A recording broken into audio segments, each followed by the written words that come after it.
ಈಗಲೂ ಆ ಮಾತು ನಾನು ಮರೆಯೋಕ್ಕಾಗಲ್ಲ ಅಂತ ಮನುಷ್ಯರು. ಪ್ರಧಾನ ಮಂತ್ರಿ ನನ್ನ ಹತ್ರ ಬಂದರು. ಆಮೇಲೆ ಇಲ್ಲಿ ಬೆನ್ನಿಂಗ್ ಹೊಡೆದ್ರು. 2 ನಿಮಿಷ ನಾನು ಸೈಲೆಂಟ್, ಏನೂ ಗೊತ್ತಾಗಿಲ್ಲ. ಆಮೇಲೆ ಕೊನೆಗೆ ಅವರೇ ಎಬ್ಬಿಸಿದ್ರು. ನಿಮ್ಕಾ ಬುಕ್ ಆಫ್ ರೆಕಾರ್ಡಲ್ಲಿ ದಾಖಲೆ ಹಾಕ್ಬಿಡಿ.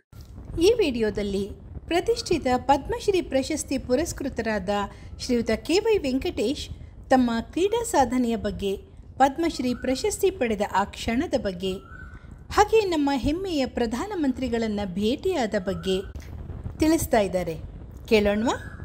2005ರಲ್ಲಿ ನಾನು ಭಾರತದಿಂದ ಆಯ್ಕೆಯಾಗಿ ನಮ್ಮದು ಫ್ರಾನ್ಸಲ್ಲಿ ನಡೀತು ಕ್ರೀಡೆ. ಅದರಲ್ಲಿ ಭಾಗವಹಿಸಿದೆ. ಅದರಲ್ಲಿ ನಾನು 6 ಪದಕ ತಗೊಂಡೆ. Short put, discus, javelin. But team event ಇತ್ತು.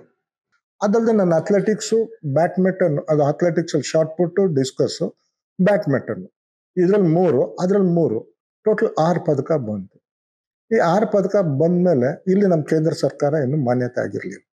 ಅಂದರೆ ನಮ್ಮ ಕ್ರೀಡೆ 2 ಅಲ್ಲಿ ಮಾನ್ಯತೆ ಮಾಡಿದ್ದು ಏನಕ್ಕೆ ಅಂದರೆ, ಪ್ಯಾರಾ ಒಲಿಂಪಿಕ್ಸಲ್ಲಿ ಶಾರ್ಟ್ ಪುಟ್, ಡಿಸ್ಕಸ್, ಜಾವ್ಲಿನ್ ಇದೆ ನಮ್ಮ ಕುಬ್ಜರದ್ದು. ಸೊ ಅದು ಮಾತ್ರ ಮಾನ್ಯತೆ ಇದೆ, ಇದಿಲ್ಲ ಅಂತಂದು.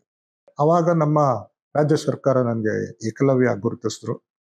2004 ಕನ್ನಡ ರಾಜ್ಯೋತ್ಸವ ಗುರುತಿಸಿದ್ರು. ಆಮೇಲೆ ಇದು ಹಿಂಗೆ ಆಗ್ತಾ ಸುಮ್ಮನೆ ಇದ್ದಾಗ 2016ರಲ್ಲಿ ಈ ಲಿಮ್ಕಾ ಬುಕ್ ಆಫ್ ರೆಕಾರ್ಡ್ಸ್ ಅಂತ ನಮ್ಮ ಭಾರತದವರು ಯಾರ್ಯಾರು ಏನೇನು ಮಾಡಿದಾರೆ ಸಾಧನೆ ಗುರುತಿಸಿ ಸ್ಪೆಷಲ್ ಎಡಿಷನ್ ಮಾಡಿದೆ. ಅವಾಗ ಇದು ಮಾಡಿದಾಗ ಆ ಕ್ರೀಡೆ ಇದರಲ್ಲಿ ನನ್ನ ಹೆಸರು ಬಂತು ಅವ್ರಿಗೆ. ಅವರು ನನ್ನ ಡಾಕ್ಯುಮೆಂಟ್ ಕೇಳಿಲ್ಲ, ಅವರೇ ವೆರಿಫೈ ಮಾಡಿಕೊಂಡ್ರು ಆರ್ಗನೈಸರ್ಸ್ ಹತ್ರ. ಈಗೆಲ್ಲ ಸರಿ ಇದೆಯಾ, ಈ ಮಾಹಿತಿ ಕರೆಕ್ಟ್ ಆಗಿದೆಯಾ, ಇವ್ರು 6 ಪದಕ ಗೆದ್ದಿದಾರ? ಗೆದ್ದಿದ್ದಾರೆ ಅಂದರು. ಅದನ್ನ ಗುರುತಿಸಿ ನಂದು 2005ರಲ್ಲಿ ನಾನು ಪದಕ ಗೆದ್ದಿರೋದು, 2016ರಲ್ಲಿ ಲಿಮ್ಕಾ ಬುಕ್ ಆಫ್ ರೆಕಾರ್ಡಲ್ಲಿ ದಾಖಲೆ ಹಾಕ್ಬಿಡಿ.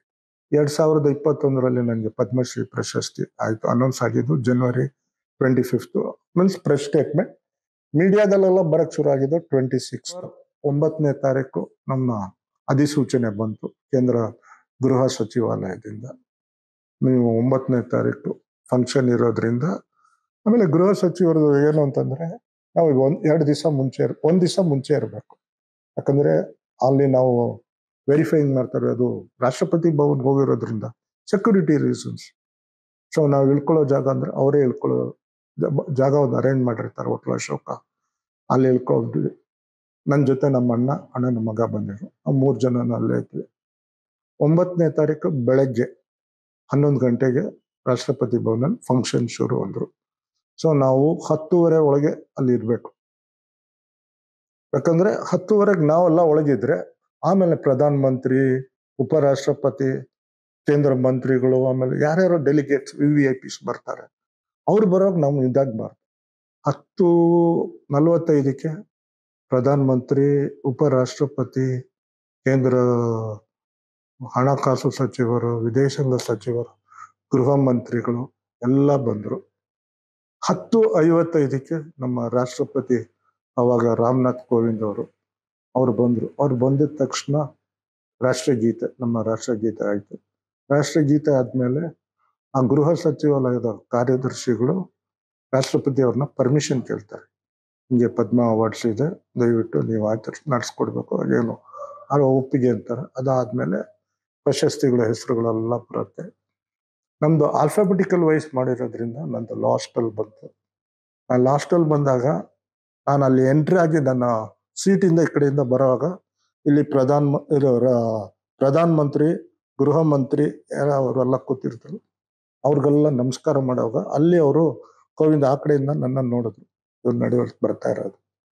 ಸೊ ಅವ್ರು ಏನೋ ಯೋಚನೆ ಮಾಡಿ ಅವರು ಇವರಿಗೆ ಹೇಳಿದ್ರು, ರಾಷ್ಟ್ರಪತಿ ಭವನ ಸೆಕ್ಯೂರಿಟಿ ಅವರಿಗೆ, ಇದೇನೋ ಮಾಡಬೇಕು, ಇವನಿಗೆ ಏನೋ ಇದು ಮಾಡಬೇಕು. ಸೊ ನಾವು ಅಲ್ಲಿ ಸ್ಟೆಪ್ಸ್ ಹತ್ತಬೇಕು. ಸ್ಟೆಪ್ಸ್ ಹತ್ತಿದಾಗ 3 ಸ್ಟೆಪ್ಸ್ ಹತ್ತೀವಿ. 4th ಸ್ಟೆಪ್ಪಲ್ಲಿ ಅವ್ರು ಲಾಸ್ಟಲ್ಲಿ ಅಲ್ಲಿ ನಿಂತಿರ್ತಾರೆ ರಾಷ್ಟ್ರಪತಿಯವರು. ನಾವು ಅಲ್ಲಿ 4th ಸ್ಟೆಪ್ಗೆ ಹೋಗ್ಬಾರ್ದು, 3rd ಸ್ಟೆಪ್ಪಲ್ಲೇ ಇರಬೇಕು. ಅವ್ರು ಹಿಂಗೆ ಬಂದು ನಾವು ಇಲ್ಲಿ ಪಿನ್ ಹಾಕ್ತಾರೆ, ಆಮೇಲೆ ಇದು ಕೊಡ್ತಾರೆ ಸೈಟೇಷನ್. ಸೊ ನಾನು ಅಲ್ಲಿ ನಿಂತಾಗ ನಾನು ನಮಸ್ಕಾರ ಮಾಡಿದೆ. ನಮಸ್ಕಾರ ಅಂದರು. ಅವ್ರು ಏನು ಹೇಳಿದ್ರು, ಒಂದೇ ಹೇಳಿದ್ರು ಅಂದ್ರೆ, ಈಗಲೂ ಆ ಮಾತು ನಾನು ಮರೆಯೋಕ್ಕಾಗಲ್ಲ ಅಂತ ಮನುಷ್ಯರ ಹತ್ರ ಸಂದರ್ಶನ ಮಾಡಿದ, ತುಂಬ ಸಂತೋಷ. ನಿನ್ ಸಾಧನೆಯಲ್ಲಿ ತುಂಬಾ ಹೈಟ್ ಇದೆ, ಬಟ್ ನೀನು ಹೈಟಲ್ಲಿ ಇಲ್ಲ, ನಿನ್ ಸಾಧನೆ ಹೈಟ್ ಇದೆ. ಆ ಇದಕ್ಕೋಸ್ಕರ ನಾವು ಸಮಾನವಾಗಿ ಇದು ಮಾಡೋಣ. ನಾನು ನಿನಗೆ ಇದ್ರಲ್ಲಿ ಕೊಟ್ರೆ ನನ್ಗೆ ಒಲಿಯೋಲ್ಲ, ಮನಸ್ಸು ಒಲಿಯೋಲ್ಲ. ದಯವಿಟ್ಟು ನಾವು ಇದ್ರಲ್ಲಿ ಇದು ಮಾಡೋಣ. ನನ್ಗೆ ಅವಾಗ ಏನ್ ಮಾತಾಡ್ಬೇಕು ಗೊತ್ತಿಲ್ಲ, ತಲೆ ಸುಮ್ಮನೆ ಅಲ್ಲಾಡಿಸ್ತಾ ಇದೆ. ಆ ವಿಡಿಯೋನು ವೈರಲ್ ಆಗಿದೆ. ಅಂತ ವ್ಯಕ್ತಿ ನನ್ನ ಇದು ಮಾಡಿದಾರಲ್ಲ, ಅದಂತೂ ತುಂಬಾ ಸಂತೋಷ. ನಮ್ದಿಲ್ಲ ಆದ್ಮೇಲೆ ಚಹಾಕೂಟ ಇರುತ್ತೆ. ಚಹಾಕೂಟ ಸಪ್ರೇಟ್ ಆಗಿ ಹಾಲ್. ಇದು ದರ್ಬಾರ್ ಹಾಲ್ ಅಲ್ಲಿ ಮಾಡಿದ್ದು. ಅಶೋಕ ಹಾಲ್ ಇನ್ನೊಂದು ಪಕ್ಕದ ಹಾಲ್ ಇದೆ, ಅಲ್ಲಿ ನಾವು ವಿಜೇತರು ಇರ್ತೀವಿ. ನಮ್ಮ ಕುಟುಂಬದವರು ಇನ್ನೊಂದು ಹಾಲ್ ಅಲ್ಲಿ ಇರ್ತಾರೆ. ನಮ್ಮ ಜೊತೆ ಬಂದವ್ರ ಕುಟುಂಬದವ್ರನ್ನ ಇನ್ನೊಂದು ಹಾಲ್ ಅಲ್ಲಿ ಇಟ್ಟಿರ್ತಾರೆ. ಫಸ್ಟು ರಾಷ್ಟ್ರಪತಿಗಳು ಈ ಕಡೆಯಿಂದ ಮಾತಾಡ್ಕೊಂಡು ಹೋದ್ರೆ ಉಪರಾಷ್ಟ್ರಪತಿ, ಪ್ರಧಾನ ಮಂತ್ರಿ ಫಸ್ಟ್ ಆ ಕಡೆ ಕುಟುಂಬದವ್ರ ಜೊತೆ ಮಾತಾಡ್ಕೊಂಡು ಬರ್ತಾರೆ. ಪ್ರಧಾನ ಮಂತ್ರಿ ಅವರು ಒಂದೇ ಒಂದು ಕೇಳೋದವ್ರು ಏನು ಅಂತಂದ್ರೆ, ನಮ್ಮ ಕುಟುಂಬದ ನಮ್ಮ ಜೊತೆ ಬಂದವ್ರನ್ನ ನೀವು ಯಾವ ಊರವ್ರು ಅಂತ ಕೇಳ್ತಾರೆ. ನೀವು ಯಾರ ಕಡೆಯವ್ರು ಅಂತ ಕೇಳಲ್ಲ, ನೀವು ಯಾವ ಊರವ್ರು ಅಂತ. ಆವಾಗ ನಮ್ಮ ಅಣ್ಣನ ಮಗ, ನಾವು ಬೆಂಗಳೂರು ಅಂದ್ರೆ ಅವ್ರ ಹೆಸರು ಕೇಳಲಿಲ್ಲ, ವೆಂಕಟೇಶ್ ಕಡೆನ ಅಂದ್ರು. ಆವಾಗ ನಮ್ಮ ಅಣ್ಣನ ಮಗನಿಗೆ ಕಲ್ಯಾಣ ಆಗೋಯ್ತು. ಈ ಪ್ರಧಾನ ಮಂತ್ರಿ ಹೆಂಗೆ ಗುರ್ತಿಸ್ತಾರೆ? ಯಾಕಂದ್ರೆ ಕರ್ನಾಟಕದಿಂದ ಬೆಂಗಳೂರಿಂದನೂ 4-5 ಜನ ಇದ್ವಿ, ಆದ್ರೆ ನನ್ನ ಹೆಸರೇ ಹೇಳ್ತಾರಲ್ಲ, ಅದೊಂದು ತಲ್ಲಾಣ ಆಯ್ತು. ಅದಾದ್ಮೇಲೆ ಅದು ಮುಗಿಸ್ಕೊಂಡು ಪ್ರಧಾನ ಮಂತ್ರಿ ನನ್ನ ಹತ್ರ ಬಂದಾಗ ನಾನು ಆ ಸೈಟೇಷನ್ ಬುಕ್ ಕೊಡ್ತಾರೆ, ಅಚೀವ್ಮೆಂಟ್ಸ್ ಸ್ಪೆಷಲ್ ಬುಕ್, ಪದ್ಮ ಅವಾರ್ಡ್ಸ್ ಬುಕ್. ಆ ಬುಕ್ಕಲ್ಲಿ ನಂದು ಓದಿದ್ದಾರೆ. ಆ ಓದಿರೋದ್ರಲ್ಲಿ ನಂದು 2-3 ಕಡೆ ಎಲ್ಲೋ ನನಗೆ ಅವಾಗ ತಲೆ ಓಡ್ಲಿಲ್ಲ. ಬ್ರಾನ್ಸ್ ಮೆಡಲ್ ತಗೊಂಡಿದ್ದೆ, fraction of second silver medal miss ಆಗಿದೆ. ಇನ್ನೊಂದ್ರಲ್ಲಿ ಸಿಲ್ವರ್ ತಗೊಂಡಿದ್ಯಾ, ಗೋಲ್ಡ್ ಲೋ ಫ್ರಾಕ್ಷನ್, ಯಾಕೆ ಅಂದ್ರು. ನಾನು ತಲೆ ಓಡಿಸ್ತಾ ಇದ್ದೆ, ಈ ಅಪ್ಪ ಎಲ್ಲ ಇದು ಮಾಡ್ತಾರಲ್ಲ ಅಂತ.